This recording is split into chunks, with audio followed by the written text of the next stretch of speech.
Good afternoon, friends. So today I'm going to start the chapter number 9 of Bhagavad Gita as it is. The most confidential knowledge is very confidential knowledge of Bhagavad Gita. So listen it carefully. So I'm going to start the timer. Okay, started now. So I'm going to play the chapter number 9, the most confidential knowledge. Okay. Chapter 9. The most confidential knowledge. Text 1.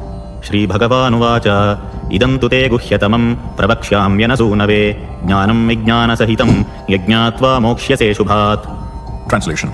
The Supreme Personality of Godhead said, "My dear Arjuna, because you are never envious of me, I shall impart to you this most confidential knowledge and realization, knowing which you shall be relieved of the miseries of material existence."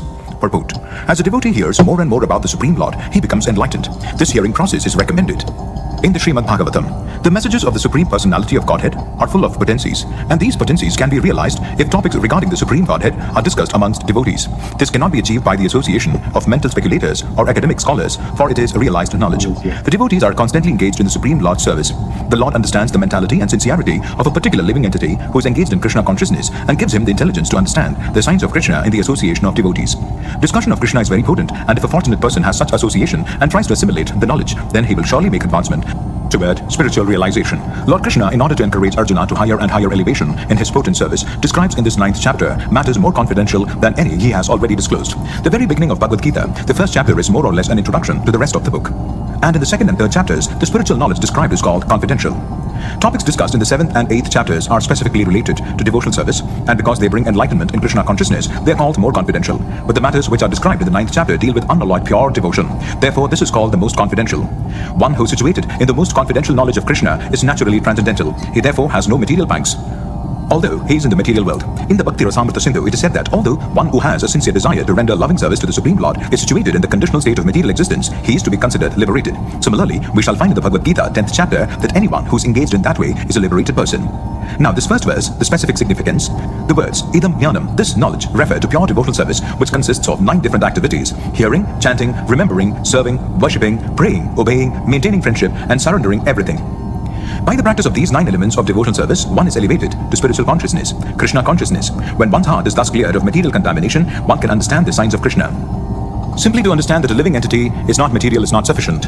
That may be the beginning of spiritual realization, but one should recognize the difference between activities of the body and the spiritual activities of one who understands that he is not the body. In the 7th chapter, we have already discussed the opulent potency of the Supreme Personality of Godhead, his different energies, the inferior and superior natures, and all this material manifestation. Now in chapter 9, the glories of the Lord will be delineated. The Sanskrit word Anasuyave in this verse is also very significant. Generally, the commentators, even if they are highly scholarly, are all envious of Krishna, the Supreme Personality of Godhead. Even the most erudite scholars write on Bhagavad Gita very inaccurately. Because they are envious of Krishna, their commentaries are useless. The commentaries given by devotees of the Lord are bona fide. No one can explain Bhagavad Gita or give perfect knowledge of Krishna if he is envious. One who criticizes the character of Krishna without knowing him is a fool. So such commentaries should be very carefully avoided for one who understands that Krishna is the Supreme Personality of Godhead, the pure and transcendental personality. These chapters will be very beneficial. Text 2. Rajavidya rajaguhyam pavitramidamuttamam pratyakshavagamam dharmyam susukham kartumavyayam. Translation.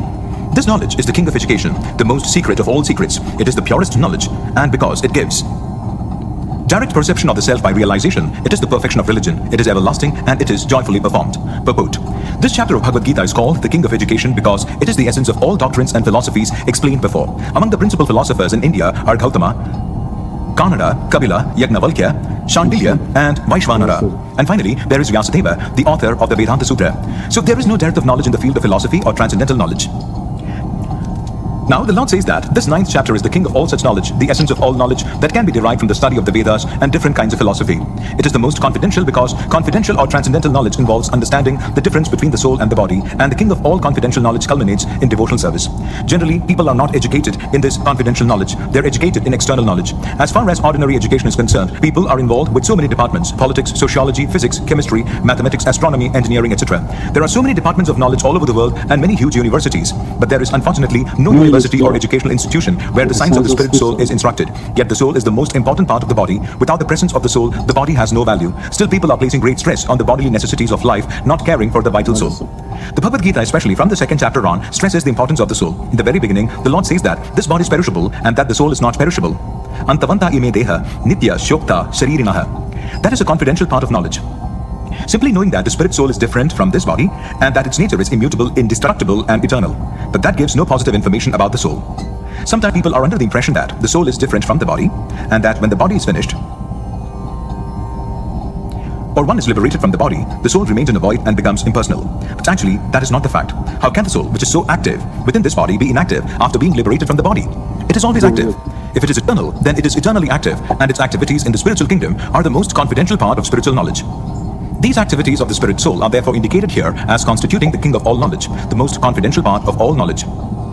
This knowledge is the purest form of all activities as explained in Vedic literature. In the Padma Purana, man's sinful activities have been analyzed and are shown to be the results of sin after sin. Those who are engaged in fruitive activities are entangled in different stages and forms of sinful reactions. For instance, when the seed of a particular tree is sown, the tree does not appear immediately to grow. It takes some time. It is first a small sprouting plant, then it assumes the form of a tree, then it flowers and bears fruit, and when it is complete, the flowers and fruits are enjoyed by persons who have sown the seed of the tree. Similarly, a man performs a sinful act and, like a seed, it takes time to fructify. There are different stages. The sinful action may have already stopped within the individual, but the results or the fruit of that sinful action are still to be enjoyed. There are sins which are still in the form of a seed, and there are others which are already fructified and are giving us fruit which we are enjoying as distress and pain.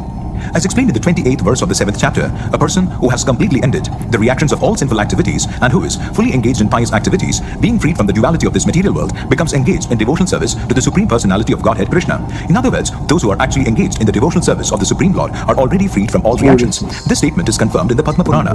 अप्रारब्धफलं पापं कूटं बीजं फलोन्मुखं क्रमेणैव प्रलीयेत विष्णुभक्तिरतात्मनाम्.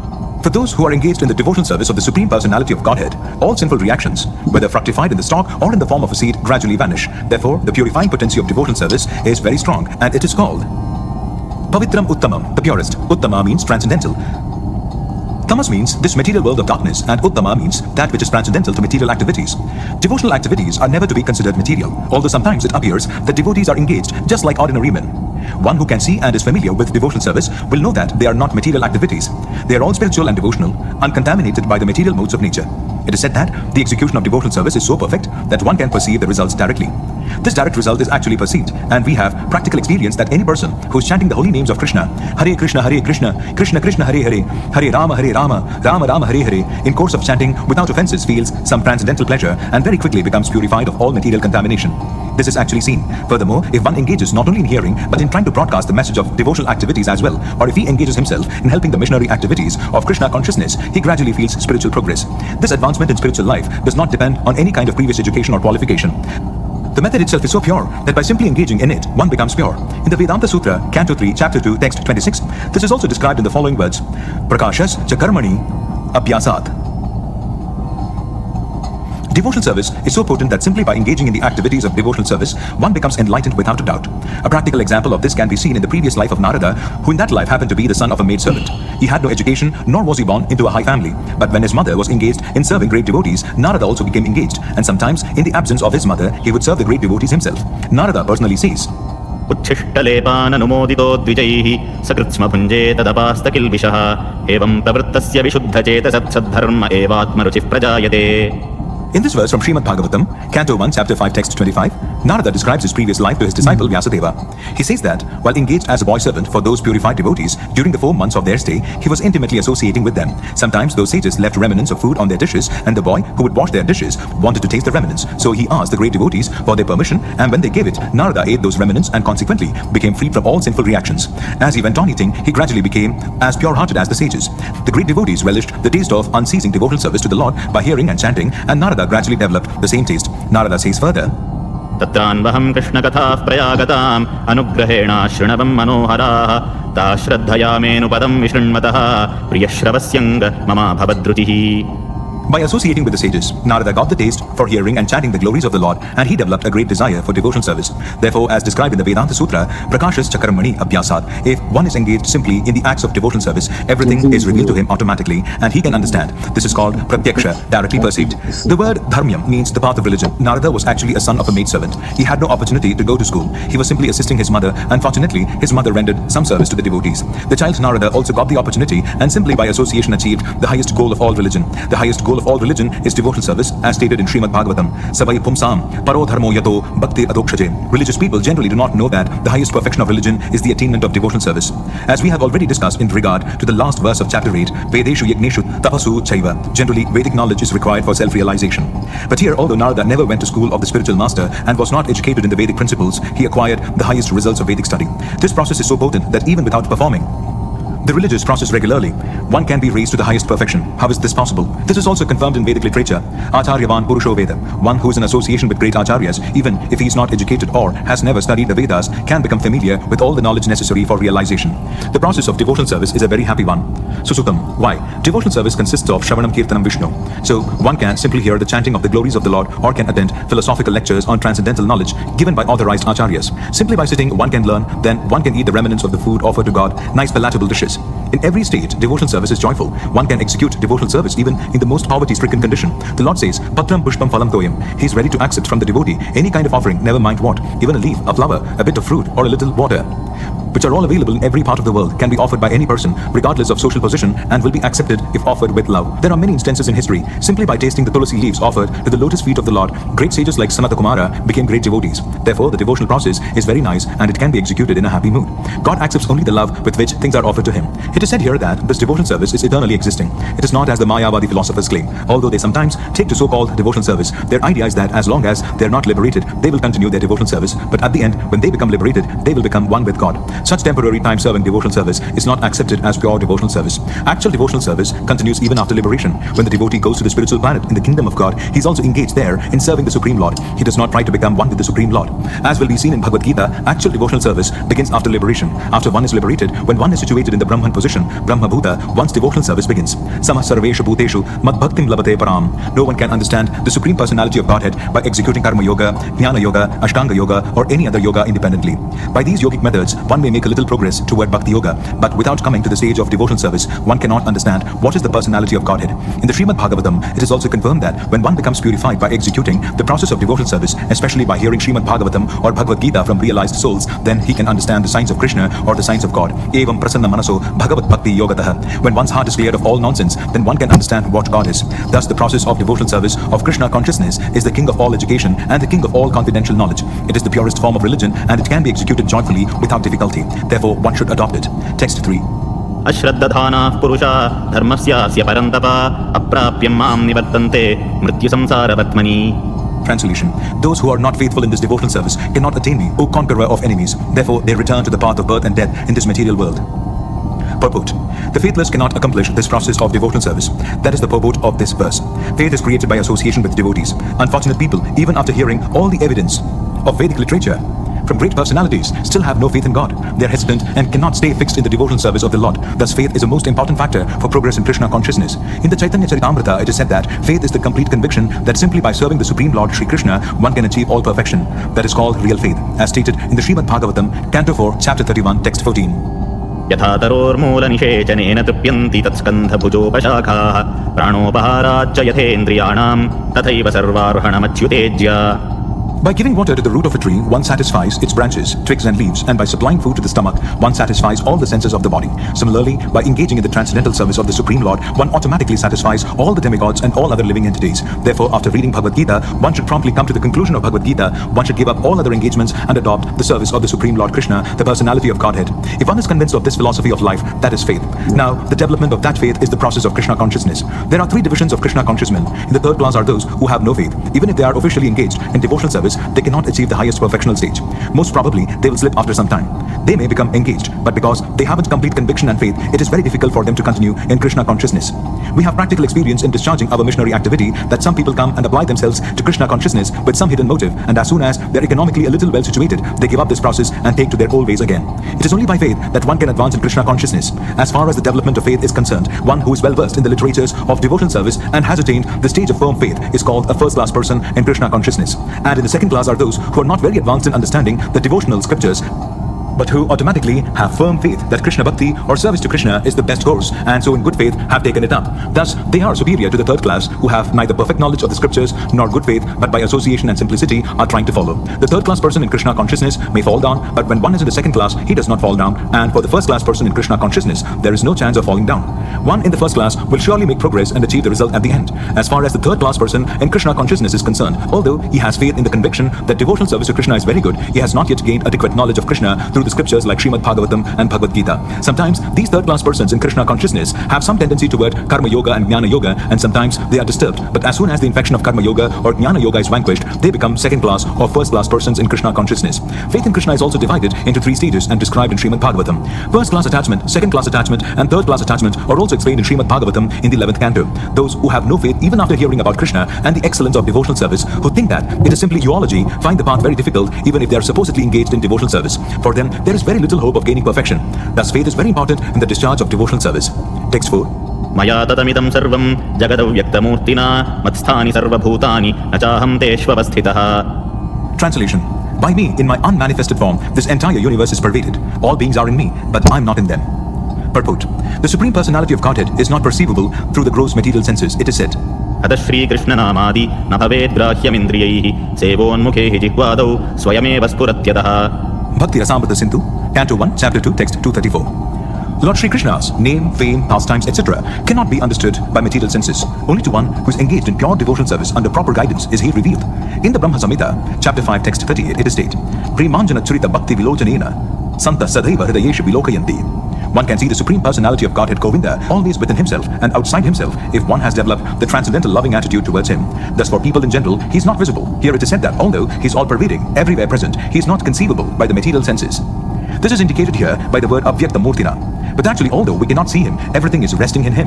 As we have discussed in the 7th chapter, the entire material cosmic manifestation is only a combination of his 2 different energies, the superior spiritual energy and the inferior material energy. Just as the sunshine is spread all over the universe, the energy of the Lord is spread all over the creation, and everything is resting in that energy. Yet, one should not conclude that because he is spread all over, he has lost his personal existence. To refute such an argument, the Lord says, I am everywhere and everything is in me, but still I am aloof. For example, a king heads a government, which is but the manifestation of the king's energy. The different governmental departments are nothing but the energies of the king, and each department is resting on the king's power. But still, one cannot expect the king to be present in every department personally. That is a crude example. Similarly, all the manifestations that we see and everything that exists, both in this material world and in the spiritual world, are resting on the energy of the Supreme Personality of Godhead. The creation takes place by the diffusion of his different energies, and as stated in the Bhagavad Gita, Vishtabhyaham idam Krishnam. He is everywhere present by his personal representation, the diffusion of his different energies. Text 5. न च मत्स्थानि भूतानि पश्य मे योगमैश्वरं भूतभृन्न च भूतस्थो ममात्मा भूतभावनः. Translation. And yet everything that is created does not rest in me. Behold my mystic opulence. Although I am the maintainer of all living entities, and although I am everywhere, I am not a part of this cosmic manifestation, for myself is the very source of creation. Purport. The Lord says that everything is resting on him. Matsthani sarvabhutani. This should not be misunderstood. The Lord is not directly concerned with the maintenance and sustenance of this material manifestation. Sometimes we see a picture of Atlas holding the globe on his shoulders. He seems to be very tired, holding this great earthly planet. Such an image should not be entertained in connection with Krishna's upholding this created universe. He says that although everything is resting on him, he is aloof. The planetary systems are floating in space, and this space is the energy of the Supreme Lord. But he is different from space. He is differently situated. Therefore, the Lord says, although they are situated on my inconceivable energy as the Supreme Personality of Godhead, I am aloof from them. This is the inconceivable opulence of the Lord. In the Nirukti Vedic dictionary, it is said, Yuchate Nena Durga Teshu Karyeshu. The Supreme Lord is performing inconceivably wonderful pastimes, displaying his energy. His person is full of different potent energies, and his determination is itself actual fact. In this way, the personality of Godhead is to be understood. We may think of doing something, but there are so many impediments, and sometimes it is not possible to do as we like. But when Krishna wants to do something, simply by his willing, everything is performed so perfectly that one cannot imagine how it is being done. The Lord explains this fact. Although he is the maintainer and sustainer of the entire material manifestation, he does not touch this material manifestation. Simply by his supreme will, everything is created, everything is sustained, everything is maintained, and everything is annihilated. There is no difference between his mind and himself, as there is a difference between ourselves and our present material mind, because he is absolute spirit. Simultaneously, the Lord is present in everything, yet the common man cannot understand how he is also present personally. He is different from this material manifestation, yet everything is resting on him. This is explained here as Yogam Aishwaram, the mystic power of the Supreme Personality of Godhead. Text 6. यथाकाशस्थितो नित्यं वायुः सर्वत्र गो महान् तथा सर्वाणि भूतानि मत्स्थानीत्युपराधया. Translation. Understand that, as the mighty wind, blowing everywhere, rests always in the sky, all created beings rest in me. Purport. For the ordinary person, it is almost inconceivable how the huge material creation is resting in him, but the Lord is giving an example which may help us to understand. The sky may be the biggest manifestation we can conceive, and in that sky, the wind or air is the biggest manifestation in the cosmic world. The movement of the air influences the movements of everything, but although the wind is great, it is still situated within the sky. The wind is not beyond the sky. Similarly, all the wonderful cosmic manifestations are existing by the supreme will of God, and all of them are subordinate to that supreme will. As we generally say, not a blade of grass moves without the will of the supreme personality of Godhead. Thus, everything is moving under his will. By his will, everything is being created, everything is being maintained, and everything is being annihilated. Still, he is aloof from everything, as the sky is always aloof from the activities of the wind. In the Upanishads, it is stated, Yat Pisha Vada Pavate, it is out of the fear of the Supreme Lord that the wind is blowing. Taittiriya Upanishad, Canto 2, Chapter 8, Text 1. In the Brihad Aranyaka Upanishad, Canto 3, Chapter 8, Text 9, it is stated, Etasyava Aksharasya, Prasasane Gargi Surya, Chandramaso, Vidrudho, Tishtata, Etasyava Aksharasya, Prasasane Gargityav, Aprativyav, Vidrudho, Tishtataha. By the supreme order, under the superintendence of the Supreme Personality of Godhead, the moon, the sun, and the other great planets are moving. In the Brahma Samhita, Chapter 5, Text 52, also it is stated, यच्चक्षुरेण Savita सकलग्रहाणां Raja समस्तसुरमूर्तिरशेषतेजाः यस्याज्ञया भ्रमति संभृतकालचक्रो गोविन्दमादिपुरुषं तमहं भजामि. This is a description of the movement of the sun. It is said that the sun is considered to be one of the eyes of the Supreme Lord and that it has immense potency to diffuse heat and light. Still, it is moving in its prescribed orbit by the order and the supreme will of Govinda. So from the Vedic literature, we can find evidence that this material manifestation, which appears to us to be very wonderful and great, is under the complete control of the Supreme Personality of Godhead. This will be further explained in the later verses of this chapter. Text 7.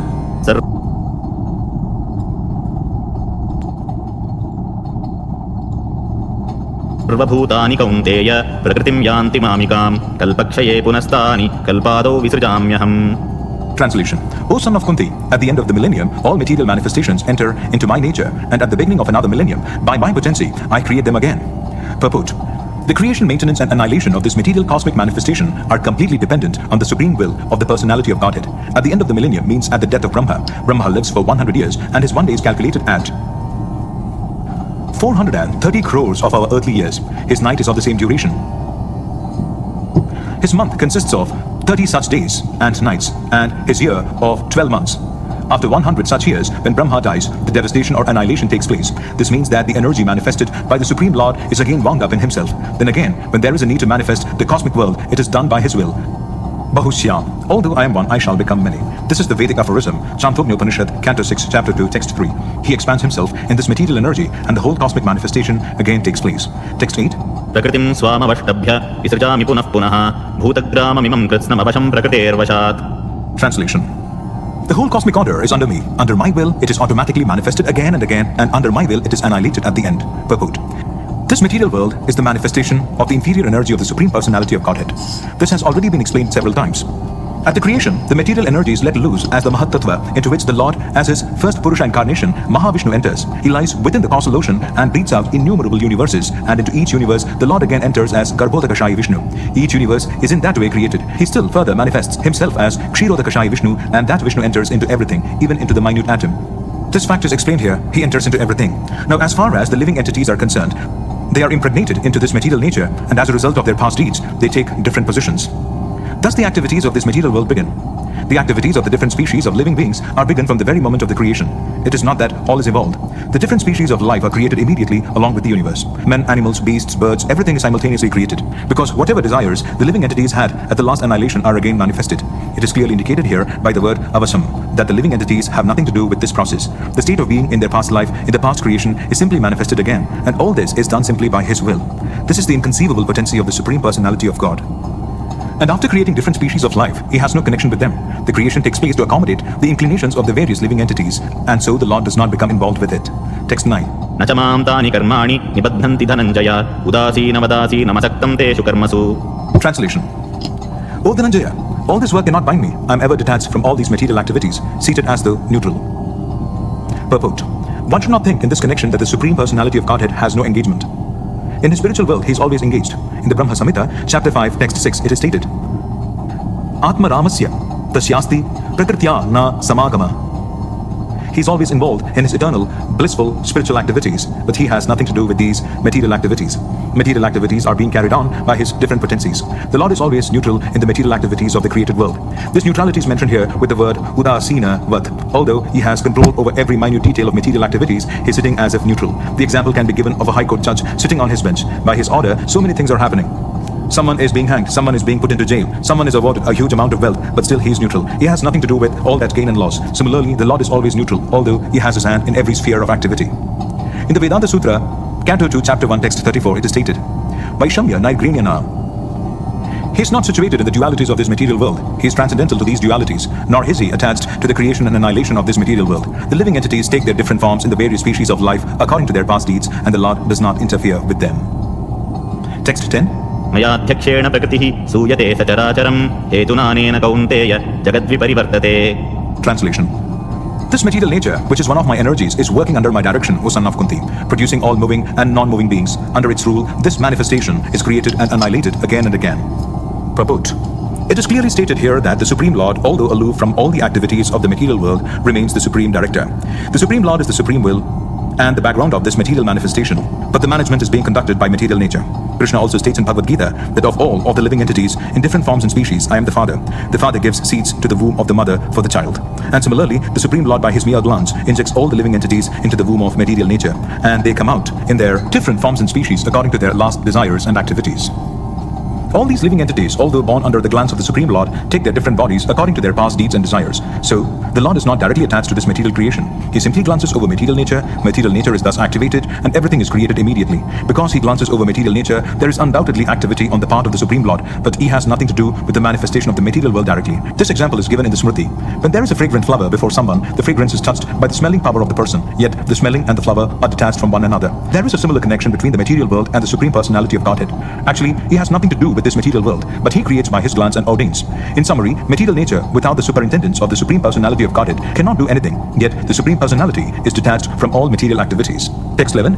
अपजानन्ति मां मूढा मानुषीं तनुमाश्रितं परं भावमजानन्तो मम भूतमहेश्वरम्. Translation. Fools deride me when I descend in the human form. They do not know my transcendental nature as the Supreme Lord of all that be. Purport. From the other explanations of the previous verses in this chapter, it is clear that the Supreme Personality of Godhead, although appearing like a human being, is not a common man. The personality of Godhead, who conducts the creation, maintenance and annihilation of the complete cosmic manifestation, cannot be a human being. Yet there are many foolish men who consider Krishna to be merely a powerful man and nothing more. Actually, he is the original Supreme Personality, as is confirmed in the Brahma Samhita, Ishvara Parama Krishna. He is the Supreme Lord. There are many Ishvaras, controllers, and one appears greater than another in the ordinary management of affairs in the material world. We find some official or director, and above him there is a secretary, and above him a minister, and above him a president. Each of them is a controller, but one is controlled by another. In the Brahma Samhita, it is said that Krishna is the supreme controller. There are many controllers undoubtedly, both in the material and spiritual world, but Krishna is the supreme controller, Ishvara Parama Krishna, and his body is Satchidananda, non-material. Material bodies cannot perform the wonderful acts described in previous verses. His body is eternal, blissful, and full of knowledge. Although he is not a common man, the foolish deride him and consider him to be a man. His body is called here Manushim because he is acting just like a man, a friend of Arjuna's, a politician involved in the battle of Kurukshetra. In so many ways, he is acting just like an ordinary man, but actually his body is Satchidananda Vigraha, eternal bliss and knowledge absolute. This is confirmed in the Vedic language also. Satchidananda Rupaya Krishnaya, I offer my obeisances unto the Supreme Personality of Godhead, Krishna, who is the eternal blissful form of knowledge. Gopala Tapani Upanishad, Chapter 1, Text 1. There are other descriptions in the Vedic language also. Tam Ekam Govindam, you are Govinda, the pleasure of the senses and the cows. Satchidananda Vigraham, and your form is transcendental, full of knowledge, bliss and eternity. Gopala Tapani Upanishad, Chapter 1, Text 35. Despite the transcendental qualities of Lord Krishna's body, it's full bliss and knowledge. There are many so-called scholars and commentators of Bhagavad Gita who deride Krishna as an ordinary man. The scholar may be born an extraordinary man due to his previous good work, but this conception of Sri Krishna is due to a poor fund of knowledge. Therefore, he is called Muda, for only foolish persons consider Krishna to be an ordinary human being. The foolish consider Krishna an ordinary human being because they do not know the confidential activities of the Supreme Lord and his different energies. They do not know that Krishna's body is a symbol of complete knowledge and bliss, that he is the proprietor of everything that be, and that he can award liberation to anyone. Because they do not know that Krishna has so many transcendental qualifications, they deride him. Nor do they know that the appearance of the Supreme Personality of Godhead in this material world is a manifestation of his internal energy. He is the master of the material energy, as has been explained in several places. Mama Maya, Duratyaya. He claims that the material energy, although very powerful, is under his control, and whoever surrenders unto him can get out of the control of this material energy. If a soul surrendered to Krishna can get out of the influence of material energy, then how can the Supreme Lord, who conducts the creation, maintenance, and annihilation of the whole cosmic nature, have a material body like us? So this conception of Krishna is complete foolishness. Foolish persons, however, cannot conceive that the personality of Godhead Krishna, appearing just like an ordinary man, can be the controller of all the atoms and of the gigantic manifestation of the universal form. The biggest and the minutest are beyond their conception, so they cannot imagine that a form like that of a human being can simultaneously control the infinite and the minute. Actually, although he is controlling the infinite and the finite, he is apart from all this manifestation.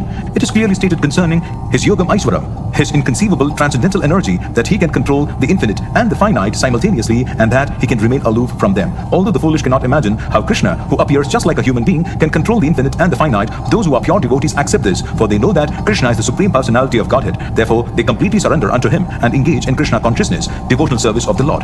There are many controversies between the impersonalists and the personalists about the Lord's appearance as a human being. But if we consult Bhagavad Gita and Srimad Bhagavatam, the authoritative texts for understanding the signs of Krishna, then we can understand that Krishna is the Supreme Personality of Godhead. He's not an ordinary man, although he appeared on this earth as an ordinary human. In the Srimad Bhagavatam, 1st canto, 1st chapter, when the sages headed by Saunaka inquired about the activities of Krishna, they said, कृतवान् किल कर्माणि सह रामेण केशवः अतिमर्त्यानि भगवान् गूढकपटमानुषः. Lord Sri Krishna, the Supreme Personality of Godhead, along with Balarama, played like a human being, and so must he performed many superhuman acts. Bhagavatam, Canto 1, Chapter 1, Text 20. The Lord's appearance as a man bewilders the foolish. No human being could perform the wonderful acts that Krishna performed while he was present on this earth. When Krishna appeared before his father and mother, Vasudeva and Devaki, he appeared with 4 hands, but after the prayers of the parents, he transformed himself into an ordinary child, as stated in the Bhagavatam, Canto 10, Chapter 3, Text 46. Bhabuva, Prakrita, Shishuhu. He became just like an ordinary child, an ordinary human being. Now here again, it is indicated that the Lord's appearance as an ordinary human being is one of the features of his transcendental body. In the 11th chapter of Bhagavad Gita also, it is stated that Arjuna prayed to see Krishna's form of 4 hands. Tenaiva rupena chaturbhujena. After revealing this form, Krishna, when petitioned by Arjuna, again assumed his original human-like form, Manusham Rupam. These different features of the Supreme Lord are certainly not those of an ordinary human being. Some of those who deride Krishna and who are infected with the Mayavadi philosophy quote the following verse from the Srimad Bhagavatam, Canto 3, Chapter 29, Text 21, to prove that Krishna is just an ordinary man. Aham sarveshu bhuteshu bhutatma vastitah sada. The Supreme is present in every living entity. We should better take note of this particular verse from the Vaishnava Acharyas like Jiva Goswami and Vishwanatha Chakravarti Thakura, instead of following the interpretation of unauthorized persons who deride Krishna. Jiva Goswami, commenting on this verse, says that Krishna, in his plenary expansion as Paramatma, is situated in the moving and the non-moving entities as the Super Soul. So any neophyte devotee who simply gives his attention to the Archamurti, the form of the Supreme Lord in the temple, and does not respect other living entities, is uselessly worshipping the form of the Lord in the temple. There are 3 kinds of devotees of the Lord, and the neophyte is in the lowest stage.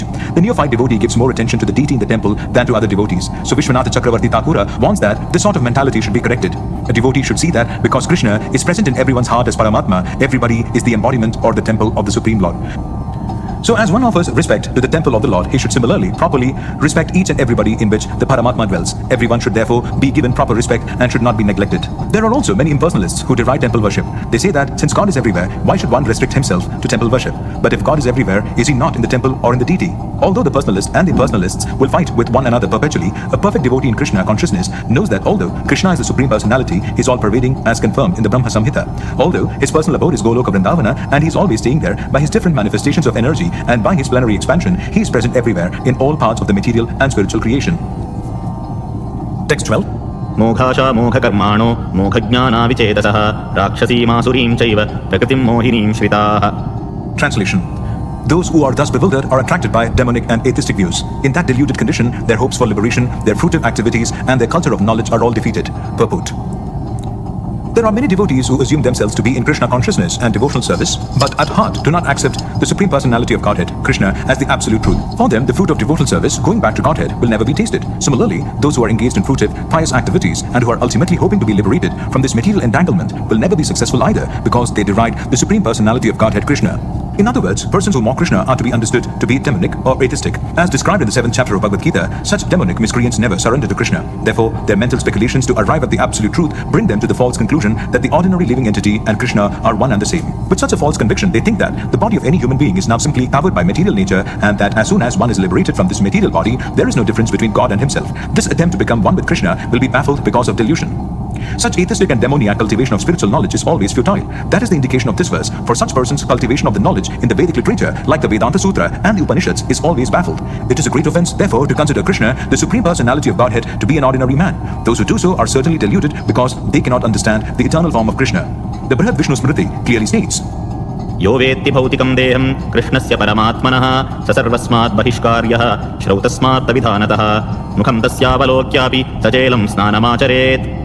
One who considers the body of Krishna to be material should be driven out from all rituals and activities of the Shruti and the Smriti. And if one by chance sees his face, one should at once take bath in the Ganges to rid himself of infection. People jeer at Krishna because they are envious of the Supreme Personality of Godhead. Their destiny is certainly to take birth after birth in the species of atheistic and demoniac life. Perpetually, their real knowledge will remain under delusion, and gradually they will regress to the darkest region of creation. Text 13. महात्मानस्तु मां पार्थ दैवीं प्रकृतिमाश्रिताः भजन्त्यनन्यमनसो ज्ञात्वा भूतादिमव्ययम्. Translation. O son of Pritha, those who are not deluded, the great souls, are under the protection of the divine nature. They are fully engaged in devotional service because they know me as the Supreme Personality of Godhead, original and inexhaustible. Purport. In this verse, the description of the Mahatma is clearly given. The first sign of the Mahatma is that he is already situated in the divine nature. He is not under the control of material nature. And how is this effected? That is explained in the 7th chapter. One who surrenders unto the Supreme Personality of Godhead, Sri Krishna, at once becomes freed from the control of material nature. That is the qualification. One can become free from the control of material nature as soon as he surrenders his soul to the Supreme Personality of Godhead. That is the preliminary formula. Being marginal potency, as soon as the living entity is freed from the control of material nature, he is put under the guidance of the spiritual nature. The guidance of the spiritual nature is called Devi Prakriti, divine nature. So when one is promoted in that way, by surrendering to the Supreme Personality of Godhead, one attains to the stage of great soul Mahatma. The Mahatma does not divert his attention to anything outside Krishna because he knows perfectly well that Krishna is the original Supreme Person, the cause of all causes. There is no doubt about it. Such a Mahatma or great soul develops through association with other Mahatmas, pure devotees. Pure devotees are not even attracted by Krishna's other features such as the four-armed Mahavishnu. They are simply attracted by the two-armed form of Krishna. They are not attracted to other features of Krishna, nor are they concerned with any form of a demigod or of a human being. They meditate only upon Krishna in Krishna consciousness. They are always engaged in the unswerving service of the Lord in Krishna consciousness. Text 14. सततं कीर्तयन्तो मां यतन्तश्च दृढव्रताः नमस्यन्तश्च मां भक्त्या नित्ययुक्ता उपासते. Translation. Always chanting my glories, endeavoring with great determination, bowing down before me, these great souls perpetually worship me with devotion. Purport.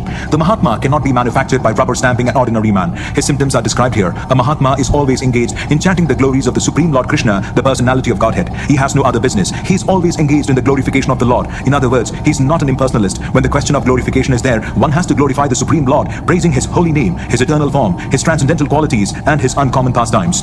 One has to glorify all these things. Therefore, a Mahatma is attached to the Supreme Personality of Godhead. One who is attached to the impersonal feature of the Supreme Lord, the Brahma Jyoti, is not described as Mahatma in the Bhagavad Gita. He is described in a different way in the next verse. The Mahatma is always engaged in different activities of devotional service as described in the Srimad Bhagavatam, hearing and chanting about Vishnu, not a demigod or human being. That is devotion. Shravanam Kirtanam Vishnu and Smaranam, remembering him. Such a Mahatma has firm determination to achieve at the ultimate end of the association of the Supreme Lord in any one of the 5 transcendental rasas. To achieve that success, he engages all activities, mental, bodily and vocal, everything in the service of the Supreme Lord Sri Krishna. That is called full Krishna consciousness. In devotional service, there are certain activities which are called determined, such as fasting on certain days, like the 11th day of the moon Ekadashi and on the appearance day of the Lord. All these rules and regulations are offered by the great acharyas for those who are actually interested in getting admission into the association of the Supreme Personality of Godhead in the transcendental world. The Mahatmas, great souls, strictly observe all these rules and regulations, and therefore they are sure to achieve the desired result. As described in the 2nd verse of this chapter, not only is this devotional service easy, but it can be performed in a happy mood. One does not need to undergo any severe penance and austerity. He can live this life in devotional service, guided by an expert spiritual master, and in any position, either as a householder or a sannyasi or a brahmachari, in any position and anywhere in the world, he can perform this devotional service to the Supreme Personality of Godhead and thus become actually Mahatma, a great soul. Text 15. ज्ञानयज्ञेन चाप्यन्ये यजन्तो मामुपासते एकत्वेन पृथक्त्वेन बहुधा विश्वतो मुखम्. Translation. Others who engage in sacrifice by the cultivation of knowledge worship the Supreme Lord as the one without a second, as diverse in many and in the universal form. Purport. This verse is the summary of the previous verses. The Lord tells Arjuna that those who are purely in Krishna consciousness and do not know anything other than Krishna are called Mahatma. Yet there are other persons who are not exactly in the position of Mahatma but who worship Krishna also in different ways. Some of them have already been described as the distressed, the financially destitute, the inquisitive, and those who are engaged in the cultivation of knowledge. But there are others who are still lower, and these are divided into three. He who worships himself as one with the Supreme Lord, he who concocts some form of the Supreme Lord and worships that, and he who accepts the universal form, the Vishwarupa of the Supreme Personality of Godhead and worships that. Out of the above three, the lowest, those who worship themselves as the Supreme Lord, thinking themselves to be monists, are most predominant. Such people think themselves to be the Supreme Lord, and in this mentality, they worship themselves. This is also a type of God worship, for they can understand that they are not the material body, but are actually spiritual soul. At least, such a sense is prominent. Generally, the impersonalists worship the Supreme Lord in this way. The second class includes the worshippers of the demigods, those who by imagination consider any form to be the form of the Supreme Lord. And the third class includes those who cannot conceive of anything beyond the manifestation of this material universe. They consider the universe to be the supreme organism or entity and worship that. The universe is also a form of the Lord. Text 16. Aham kraturaham yajñah swadhahamaham mantrohamahame hutam. Translation. But it is I who am the ritual, I the sacrifice, the offering to the ancestors, the healing herb, the transcendental chant. I am the butter and the fire and the offering. Purport. The Vedic sacrifice known as Jyotishtoma is also Krishna, and he is also the Mahayagna mentioned in the Smriti. The oblations offered to the Pitraloka, or the sacrifice performed to please the Pitraloka, considered as a kind of drug in the form of clarified butter, is also Krishna. The mantras chanted in this connection are also Krishna, and many other commodities made with milk products for offering in the sacrifices are also Krishna. The fire is also Krishna because fire is one of the five material elements and is therefore claimed as the separated energy of Krishna. In other words, the Vedic sacrifices recommended in the Karma Kanda division of the Vedas are in total also Krishna, or in other words, those who are engaged in rendering devotional service unto Krishna are to be understood to have performed all the sacrifices recommended in the Vedas. Text 17. पितामहस्य जगतो माता धाता पितामहः वेद्यं पवित्रम् ओंकार ऋक्साम यजुरेव च. Translation. I am the father of this universe, the mother, the support and the grandsire. I am the object of knowledge, the purifier, and the syllable Om. I am also the Rig, the Sama, and the Yajurvedas. Purport.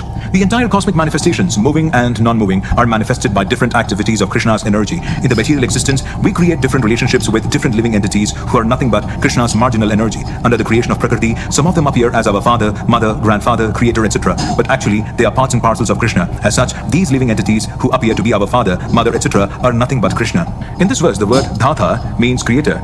Not only are our father and mother parts and parcels of Krishna, but the creator, grandmother and grandfather, etc. are also Krishna. Actually, any living entity being part and parcel of Krishna is Krishna. All the Vedas therefore aim only toward Krishna. Whatever we want to know through the Vedas is but a progressive step toward understanding Krishna. That subject matter which helps us purify our constitutional position is especially Krishna. Similarly, the living entity who's inquisitive to understand all Vedic principles is also part and parcel of Krishna, and as such is also Krishna. In all the Vedic mantras, the word Om, called Pranava, is a transcendental sound vibration and is also Krishna. And because in all the hymns of the four Vedas, Sama, Yajur, Rig, Atharva, the Pranava or Omkara is very prominent, it is understood to be Krishna. Text 18.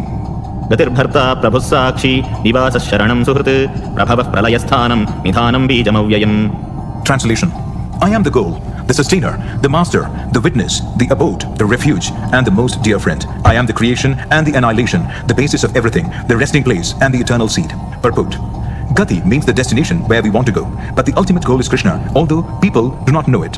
One who does not know Krishna is misled, and his so-called progressive march is either partial or hallucinatory. There are many who make as their destination different demigods, and by rigid performance of the strict respective methods, they reach different planets known as Chandraloka, Suryaloka, Indraloka, Maharloka, etc. But all such lokas or planets being creations of Krishna are simultaneously Krishna and not Krishna. Such planets being manifestations of Krishna's energy are also Krishna, but actually they serve only as a step forward for realization of Krishna. To approach the different energies of Krishna is to approach Krishna indirectly. One should directly approach Krishna, for that will save time and energy. For example, if there is a possibility of going to the top of a building by the help of an elevator, why should one go by the staircase, step by step? Everything is resting on Krishna's energy. Therefore, without Krishna's shelter, nothing can exist. Krishna is the supreme ruler because everything belongs to him and everything exists on his energy. Krishna being situated in everyone's heart is the supreme witness. The residences, countries or planets on which we live are also Krishna. Krishna is the ultimate goal of shelter, and therefore one should take shelter of Krishna either for protection or for annihilation of his distress. And whenever we have to take protection, we should know that our protection must be a living force. Krishna is the supreme living entity, and since Krishna is the source of our generation or the supreme father, no one can be a better friend than Krishna, nor can anyone be a better well-wisher. Krishna is the original source of creation and the ultimate rest after annihilation. Krishna is therefore the eternal cause of all causes. Text 19. तपाम्यहमहं वर्षं निगृह्णाम्युत्सृजामि च अमृतं चैव मृत्युश्च सदसच्चाहमर्जुन. Translation. O Arjuna, I give heat and I withhold and send forth the rain. I am immortality and I am also death personified. Both spirit and matter are in me. Purport. Krishna by his different energies diffuses heat and light through the agency of electricity and the sun. During summer season, it is Krishna who checks rain from falling from the sky. And then, during the rainy season, he gives unceasing torrents of rain. The energy which sustains us by prolonging the duration of our life is Krishna, and Krishna meets us at the end as death. By analyzing all these different energies of Krishna, one can ascertain that for Krishna, there is no distinction between matter and spirit, or in other words, he is both matter and spirit. In the advanced stage of Krishna consciousness, one therefore makes no such distinctions. He sees only Krishna in everything. Since Krishna is both matter and spirit, the gigantic universal form comprising all material manifestations is also Krishna, and his pastimes in Vrindavan as two-handed Shyama Sundara playing on a flute are those of the Supreme Personality of Godhead. Text 20. त्रैविद्या मां सोमपाः पूतपापा यज्ञैरिश्वा स्वर्गतिं प्रार्थयन्ते ते पुण्यमासाद्य सुरेन्द्रलोकमश्नन्ति दिव्यान् दिवि देवभोगान्. Translation. Those who study the Vedas and drink the Soma juice seeking the heavenly planets worship me indirectly. Purified of sinful reactions, they take birth on the pious heavenly planet of Indra where they enjoy godly delights. Purport. The word Traividya refers to the three Vedas, Sama, Yajur and Rig. A Brahmana who has studied these three Vedas is called a Trivedi. Anyone who is very much attached to knowledge derived from these three Vedas is respected in society. Unfortunately, there are many great scholars of the Vedas who do not know the ultimate purport of studying them. Therefore, Krishna herein declares himself to be the ultimate goal for the Trivedis. Actual Trivedis take shelter under the lotus feet of Krishna and engage in pure devotional service to satisfy the Lord. Devotional service begins with the chanting of the Hare Krishna mantra and side by side trying to understand Krishna in truth. Unfortunately, those who are simply official students of the Vedas become more interested in offering sacrifices to the different demigods like Indra and Chandra. By such endeavor, the worshippers of different demigods are certainly purified of the contamination of the lower qualities of nature and are thereby elevated to the higher planetary systems or heavenly planets known as Maharloka, Janoloka, Tapoloka, etc. Once situated on those higher planetary systems, one can satisfy his senses hundreds of thousands of times better than on this planet. Text 21. ते तं भुक्त्वा स्वर्गलोकं विशालं क्षीणे पुण्ये मर्त्यलोकं विशन्ति एवं त्रयी धर्ममनुप्रपन्ना गतागतं कामकामा लभन्ते. Translation. When they have thus enjoyed vast heavenly sense pleasure and the results of their pious activities are exhausted, they return to this mortal planet again. Thus, those who seek sense enjoyment by adhering to the principles of the three Vedas achieve only repeated birth and death. Purport. One who is promoted to the higher planetary systems enjoys a longer duration of life and better facilities for sense enjoyment. Yet one is not allowed to stay there forever. One is again sent back to this earth upon finishing the resultant fruits of pious activities. He who has not attained perfection of knowledge, as indicated in the Vedanta Sutra, Janmadi Asya Yada, or in other words, he who fails to understand Krishna, the cause of all causes, becomes baffled about achieving the ultimate goal of life and is thus subjected to the routine of being promoted to the higher planets and then again coming down as if situated on a Ferris wheel which sometimes goes up and sometimes comes down. The purport is that instead of being elevated to the spiritual world from which there is no longer any possibility of coming down, one simply revolves in the cycle of birth and death on higher and lower planetary systems. One should better take to the spiritual world to enjoy an eternal life full of bliss and knowledge and never return to this miserable material existence. Text 22. अनन्याश्चिन्तयन्तो मां ये जनाः पर्युपासते तेषां नित्याभियुक्तानां योगक्षेमं वहाम्यहम्. Translation. But those who always worship me with exclusive devotion, meditating on my transcendental form, to them I carry what they lack and I preserve what they have. Purport. One who is unable to live for a moment without Krishna consciousness cannot but think of Krishna 24 hours a day, being engaged in devotional service by hearing, chanting, remembering, offering prayers, worshipping, serving the lotus feet of the Lord, rendering other services, cultivating friendship, and surrendering fully to the Lord. Such activities are all auspicious and full of spiritual potencies, which make the devotee perfect in self-realization, so that his only desire is to achieve the association of the Supreme Personality of Godhead. Such a devotee undoubtedly approaches the Lord without difficulty. This is called yoga. By the mercy of the Lord, such a devotee never comes back to this material condition of life. Kshema refers to the merciful protection of the Lord. The Lord helps the devotee to achieve Krishna consciousness by yoga, and when he becomes fully Krishna conscious, the Lord protects him from falling down to a miserable, conditioned life. Text 23. येऽप्यन्यदेवता भक्ता यजन्ते श्रद्धयान्विताः तेऽपि मामेव कौन्तेय यजन्त्य विधिपूर्वकम्. Translation. Those who are devotees of other gods and who worship them with faith actually worship only me, O son of Kunti, but they do so in a wrong way. Purport. Persons who are engaged in the worship of demigods are not very intelligent, although such worship is offered to me indirectly. Krishna says, for example, when a man pours water on the leaves and branches of a tree without pouring water on the root, he does so without sufficient knowledge or without observing regulatory principles. Similarly, the process of rendering service to different parts of the body is to supply food to the stomach. The demigods are, so to speak, different officers and directors in the government of the Supreme Lord. One has to follow the laws made by the government, not by the officers or directors. Similarly, everyone is to offer his worship to the Supreme Lord only. That will automatically satisfy the different officers and directors of the Lord. The officers and directors are engaged as representatives of the government. and to offer some bribe to the officers and directors is illegal. This is stated here as avidhi purvakam. In other words, Krishna does not approve the unnecessary worship of the demigods. Text 24. अहं हि सर्वयज्ञानां भोक्ता च प्रभुरेव च न तु मामभिजानन्ति तत्त्वेनादश्च्यवन्ति ते. Translation. I am the only enjoyer and master of all sacrifices. Therefore, those who do not recognize my true transcendental nature fall down. Purport. Here it is clearly stated that there are many types of yajna performances recommended in the Vedic literatures, but actually all of them are meant for satisfying the Supreme Lord. Yajna means Vishnu. In the 3rd chapter of Bhagavad Gita, it is clearly stated that one should only work for satisfying yajna or Vishnu. The perfectional form of human civilization, known as Varnashrama Dharma, is specifically meant for satisfying Vishnu. Therefore, Krishna says in this verse, I am the enjoyer of all sacrifices because I am the Supreme Master. Less intelligent persons, however, without knowing this fact, worship demigods for temporary benefit. Therefore, they fall down to material existence and do not achieve the desired goal of life. If, however, anyone has any material desire to be fulfilled, he had better pray for it to the Supreme Lord, although that is not pure devotion, and he will thus achieve the desired result. Text 25. यान्ति देवव्रता देवान् पितॄन् यान्ति पितृव्रताः भूतानि यान्ति भूतेज्या यान्ति मद्याजिनोऽपि माम्. Translation. Those who worship the demigods will take birth among the demigods. Those who worship the ancestors go to the ancestors. Those who worship ghosts and spirits will take birth among such beings, and those who worship me will live with me. Purport. If one has any desire to go to the moon, the sun or any other planet, one can attain the desired destination by following specific Vedic principles recommended for that purpose, such as the process technically known as Darsha Paurnamasi. These are vividly described in the fruitive activities portion of the Vedas, which recommends a specific worship of demigods situated on different heavenly planets. Similarly, one can attain the Pita planets by performing a specific yajna. Similarly, one can go to many ghostly planets and become a Yaksha, Raksha or Pishacha. Pishacha worship is called black arts or black magic. There are many men who practice this black art and they think that it is spiritualism, but such activities are completely materialistic. Similarly, a pure devotee who worships the Supreme Personality of Godhead only achieves the planets of Vaikuntha and Krishna Loka without a doubt. It is very easy to understand through this important verse that if by simply worshipping the demigods one can achieve the heavenly planets, or by worshipping the Pitas achieve the Pita planets, or by practicing the black arts achieve the ghostly planets, why can the pure devotee not achieve the planet of Krishna or Vishnu?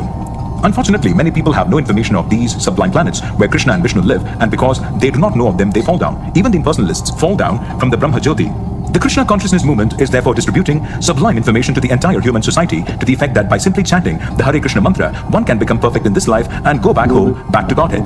Text 26. पत्रं पुष्पं फलं तोयं यो मे भक्त्या प्रयच्छति तदहं भक्त्युपहृतम् अश्नामि प्रयतात्मनः. Translation. If one offers me with love and devotion a leaf, a flower, a fruit or water, I will accept it. Purport. For the intelligent person, it is essential to be in Krishna consciousness, engaged in the transcendental loving service of the Lord in order to achieve a permanent, blissful abode for eternal happiness. The process of achieving such a marvelous result is very easy and can be attempted even by the poorest of the poor, without any kind of qualification.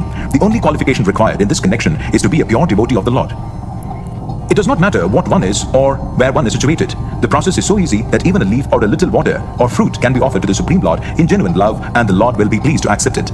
No one therefore can be barred from Krishna consciousness because it is so easy and universal. Who is such a fool that he does not want to be Krishna conscious by this simple method and thus attain the highest perfectional life of eternity, bliss and knowledge? Krishna wants only loving service and nothing more. Krishna accepts even a little flower from his pure devotee. He does not want any kind of offering from a non-devotee. He is not in need of anything from anyone because he is self-sufficient, and yet he accepts the offering of his devotee in an exchange of love and affection. To develop Krishna consciousness is the highest perfection of life. Bhakti is mentioned twice in this verse in order to declare more emphatically that bhakti or devotional service is the only means to approach Krishna. No other conditions such as becoming a brahmana, a learned scholar, a very rich man or a great philosopher can induce Krishna to accept some offering. Without the basic principle of bhakti, nothing can induce the Lord to agree to accept anything from anyone. Bhakti is never causal. The process is eternal. It is direct action in service to the absolute whole. Here, Lord Krishna, having established that he is the only enjoyer, the primeval Lord and the real object of all sacrificial offerings, reveals what types of sacrifices he desires to be offered if one wishes to engage in devotional service to the Supreme in order to be purified and to reach the goal of life, the transcendental loving service of God. Then one should find out what the Lord desires of him. One who loves Krishna will give him whatever he wants, and he avoids offering anything which is undesirable or unasked. Thus meat, fish and eggs should not be offered to Krishna. If he desired such things as offerings, he would have said so. Instead, he clearly requests that a leaf, fruit, flowers and water be given to him, and he says of this offering, I will accept it. Therefore, we should understand that he will not accept meat, fish and eggs. Vegetables, grains, fruits, milk and water are the proper foods for human beings and are prescribed by Lord Krishna himself. Whatever else we eat cannot be offered to him, since he will not accept it. Thus, we cannot be acting on the level of loving devotion if we we offer such foods. The 3rd chapter, verse 13, Sri Krishna explains that only the remains of sacrifice are purified and fit for consumption by those who are seeking advancement in life and release from the clutches of the material entanglement. Those who do not make an offering of their food, he says in the same verse, are eating only sin. In other words, their every mouthful is simply deepening their involvement in the complexities of material nature, but preparing nice simple vegetable dishes, offering them before the picture or deity of Lord Krishna and bowing down and praying for him to accept such a humble offering enables one to advance steadily in life, to purify the body and to create fine brain tissues which will lead to clear thinking. Above all, the offering should be made with an attitude of love. Krishna has no need of food since he already possesses everything that we, yet he will accept the offering of one who desires to please him in that way. The important element in preparation, in serving and in offering is to act with love for Krishna. The impersonalist philosophers who wish to maintain that the absolute truth is without senses cannot comprehend this verse of Bhagavad Gita. To them, it is either a metaphor or proof of the mundane character of Krishna, the speaker of the Bhagavad Gita. But in actuality, Krishna, the Supreme Godhead, has senses, and it is stated that his senses are interchangeable. In other words, one sense can perform the function of any other. This is what it means to say that Krishna is absolute. Lacking senses, he could hardly be considered full in all opulences. In the 7th chapter, Krishna has explained that he impregnates the living entities into material nature. This is done by his looking upon material nature. And so, in this instance, Krishna's hearing the devotee's words of love in offering foodstuffs is wholly identical with his eating and actual tasting. This point should be emphasized because of his absolute position. His hearing is wholly identical with his eating and tasting. Only the devotee who accepts Krishna as he describes himself without interpretation can understand that the supreme absolute truth can eat food and enjoy it. Text 27. यत् करोषि यदश्नासि यज्जुहोसि ददासि यत् यत् तपस्यसि कौन्तेय तत् कुरुष्व मदर्पणम्. Translation. Whatever you do, whatever you eat, whatever you offer or give away, and whatever austerities you perform, do that, O son of Kunti, as an offering to me. Purport. Thus, it is the duty of everyone to mold his life in such a way that he will not forget Krishna in any circumstance. Everyone has to work for maintenance of his body and soul together, and Krishna recommends herein that one should work for him. Everyone has to eat something to live. Therefore, he should accept the remnants of foodstuffs offered to Krishna. Any civilized man has to perform some religious, ritualistic ceremonies. Therefore, Krishna recommends, do it for me, and this is called Archana. Everyone has a tendency to give something in charity. Krishna says, give it to me. And this means that all surplus money accumulated should be utilized in furthering the Krishna consciousness movement. Nowadays, people are very much inclined to the meditational process, which is not practical in this age. But if anyone practices meditating on Krishna 24 hours a day by chanting the Hare Krishna mantra around his beads, he is surely the greatest meditator and the greatest yogi, as substantiated by the 6th chapter of Bhagavad Gita. Text 28.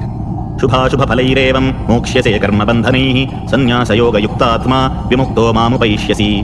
Translation. In this way, you will be freed from bondage to work and its auspicious and inauspicious results. With your mind fixed on me, in this principle of renunciation, you will be liberated and come to me. Purport. One who acts in Krishna consciousness under superior direction is called Yukta. The technical term is Yukta Vairagya. This is further explained by Rupa Goswami as follows. अनासक्तस्य विषयान् यथार्हमुपयुञ्जतः निर्बन्धः कृष्णसम्बन्धे युक्तं वैराग्यमुच्यते. Bhakti Rasamrita Sindhu, chapter 2, text 255. Rupa Goswami says that as long as we are in this material world, we have to act. We cannot cease acting. Therefore, if actions are performed and the fruits are given to Krishna, then that is called Yukta Vairagya. Actually situated in renunciation, such activities clear the mirror of the mind, and as the actor gradually makes progress in spiritual realization, he becomes completely surrendered to the Supreme Personality of Godhead. Therefore, at the end, he becomes liberated, and this liberation is also specified. By this liberation, he does not become one with the Brahma Jyoti, but rather enters into the planet of the Supreme Lord. It is clearly mentioned here, Mam Upaishyasi. He comes to me, back home, back to Godhead. There are 5 different stages of liberation. And here it is specified that the devotee who has always lived his lifetime here under the direction of the Supreme Lord, as stated, has evolved to the point where he can, after quitting this body, go back to Godhead and engage directly in the association of the Supreme Lord. Anyone who has no interest but to dedicate his life to the service of the Lord is actually a sannyasi. Such a person always thinks of himself as an eternal servant, dependent on the supreme will of the Lord. As such, whatever he does it for the benefit of the Lord. Whatever action he performs it as a service to the Lord. He does not give serious attention to the fruitive activities or prescribed duties mentioned in the Vedas. For ordinary persons, it is obligatory to execute the prescribed duties mentioned in the Vedas. But although a pure devotee who is completely engaged in the service of the Lord may sometimes appear to go against the prescribed Vedic duties, actually it is not so. It is said, therefore, by Vaishnava authorities that even the most intelligent person cannot understand the plans and activities of a pure devotee. The exact words are Tanra Vakya Kriya Mudra Vigneha Na Bhujahaya Chaitanya Charitamrita Madhya. Chapter 23, text 39. A person who is thus always engaged in the service of the Lord, or is always thinking and planning how to serve the Lord, is to be considered completely liberated at present, and in the future his going back home, back to Godhead, is guaranteed. He is above all materialistic criticism, just as Krishna is above all criticism. Text 29. समोहं सर्वभूतेषु न मे द्वेष्योऽस्ति न प्रियः ये भजन्ति तु मां भक्त्या मयि ते तेषु चाप्यहम्. Translation. I envy no one, nor am I partial to anyone. I'm equal to all. But whoever renders service unto me in devotion is a friend, is in me, and I'm also friend to him. Purport. One may question here that if Krishna is equal to everyone and no one is his special friend, then why does he take a special interest in the devotees who are always engaged in his transcendental service? But this is not discrimination. It is natural. Any man in this material world may be very charitably disposed, yet he has a special interest in his own children. The Lord claims that every living entity, in whatever form, is his son, and so he provides everyone with a generous supply of the necessities of life. He is just like a cloud which pours rain all over, regardless of whether it falls on rock or land or water. But for his devotees, he gives specific attention. Such devotees are mentioned here. They're always in Krishna consciousness, and therefore they're always transcendentally situated in Krishna. The very phrase Krishna consciousness suggests that those who are in such consciousness are living transcendentalists situated in him. The Lord says here distinctly, Mayite, they are in me. Naturally, as a result, the Lord is also in them. This is reciprocal. This also explains the words, Ye yatamam prapadyante tam tathaiva bhajami aham. Whoever surrenders unto me, proportionately, I take care of him. This transcendental reciprocation exists because both the Lord and the devotee are conscious. When a diamond is set in a golden ring, it looks very nice. The gold is glorified, and at the same time, the diamond is glorified. The Lord and the living entity eternally glitter, and when a living entity becomes inclined to the service of the Supreme Lord, he looks like gold. The Lord is a diamond, and so this combination is very nice. Living entities in a pure state are called devotees. The Supreme Lord becomes the devotee of his devotees. If a reciprocal relationship is not present between the devotee and the Lord, then there is no personalist philosophy. In the impersonal philosophy, there is no reciprocation between the Supreme and the living entity. But in the personalist philosophy, there is. The example is often given that the Lord is like a desire tree, and whatever one wants from this desire tree, the Lord supplies. But here the explanation is more complete. The Lord is here stated to be partial to the devotees. This is the manifestation of the Lord's special mercy to the devotees. The Lord's reciprocation should not be considered to be under the law of karma. It belongs to the transcendental situation in which the Lord and his devotees function. Devotional service to the Lord is not an activity of this material world. It is part of the spiritual world where eternity, bliss and knowledge predominate. Text 30. अपि चेत्सु दुराचारो भजन्ते मामनन्यभाग साधुरेव समन्तव्यः सम्यग्व्यवसितो हि सः. Translation. Even if one commits the most abominable action, if he is engaged in devotional service, he is to be considered saintly because he is properly situated in his determination. Purport. The word sodurachara used in this verse is very significant, and we should understand it properly. When a living entity is conditioned, he has two kinds of activities. One is conditional and the other is constitutional. As for protecting the body or abiding by the rules of society and state, certainly there are different activities even for the devotees in connection with the conditional life, and such activities are called conditional. Besides these, the living entity, who is fully conscious of his spiritual nature and is engaged in Krishna consciousness or the devotional service of the Lord, has activities which are called transcendental. Such activities are performed in his constitutional position, and they are technically called devotional service.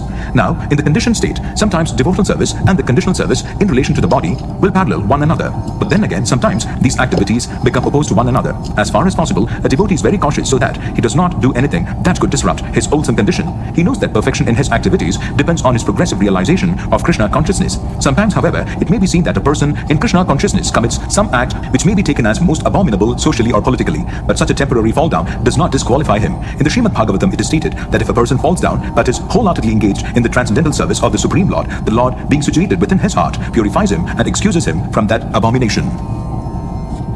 The material contamination is so strong that even a yogi fully engaged in the service of the Lord sometimes becomes ensnared. But Krishna consciousness is so strong that such an occasional fall down is at once rectified. Therefore, the process of devotional service is always a success. No one should deride a devotee for some accidental fall down from the ideal path, for as explained in the next verse, such occasional fall downs will be stopped in due course as soon as a devotee is completely situated in Krishna consciousness. Therefore, a person who is situated in Krishna consciousness and is engaged with determination in the process of chanting Hare Krishna, Krishna Krishna, Hare Hare, Hare Rama, Rama Rama, Hare Hare, should be considered to be in the transcendental position, even if by chance or accident he is found to have fallen. The words Sadhu Eva, he is saintly, are very emphatic.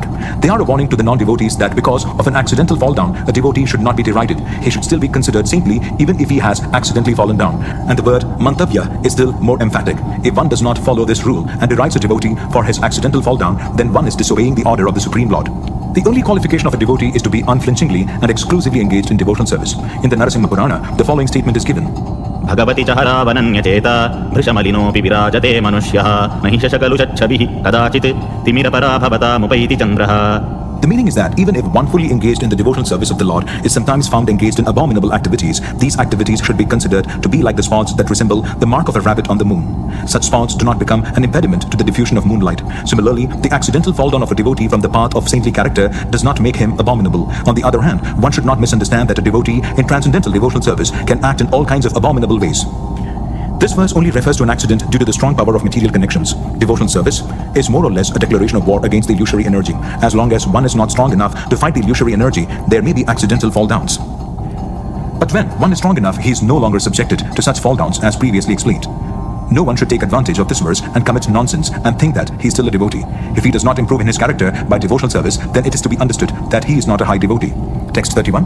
क्षिप्रं भवति धर्मात्मा शंश्वच्छान्तिं निगच्छति कौन्तेय प्रतिजानीहि न मे भक्तः प्रणश्यति. Translation. He quickly becomes righteous and attains lasting peace. O son of Kunti, declare it boldly that my devotee never perishes. Purport. This should not be misunderstood. In the 7th chapter, the Lord says that one who is engaged in mischievous activities cannot become a devotee of the Lord. One who is not a devotee of the Lord has no good qualifications whatsoever. The question remains then, how can a person engaged in abominable activities, either by accident or by intention, be a pure devotee? This question may justly be raised. The miscreants, as stated in the 7th chapter, who never come to the devotional service of the Lord, have no good qualifications, as is stated in the Srimad Bhagavatam. Generally, a devotee who is engaged in the 9 kinds of devotional activities is engaged in the process of cleansing all material contamination from the heart. He puts the Supreme Personality of Godhead within his heart, and all sinful contaminations are naturally washed away. Continuous thinking of the Supreme Lord makes him pure by nature. According to the Vedas, there is a certain regulation that if one falls down from his exalted position, he has to undergo certain ritualistic processes to purify himself. But here, there is no such condition, because the purifying process is already there in the heart of the devotee due to his remembering the Supreme Personality of Godhead constantly. Therefore, the chanting of Hare Krishna, Krishna Krishna, Hare Hare, Hare Rama, Rama Rama, Hare Hare should be continued without stoppage. This will protect the devotee from all accidental fall downs. He will thus remain perpetually free from all material contaminations. Text 32.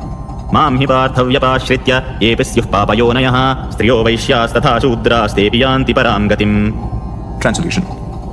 O son of Pratha, those who take shelter in me, though they be of lower birth, women, Vaishyas, merchants, and Shudras, workers, can attain the supreme destination. Purport. It is clearly declared here by the Supreme Lord that in devotional service, there is no distinction between the lower and higher classes of people.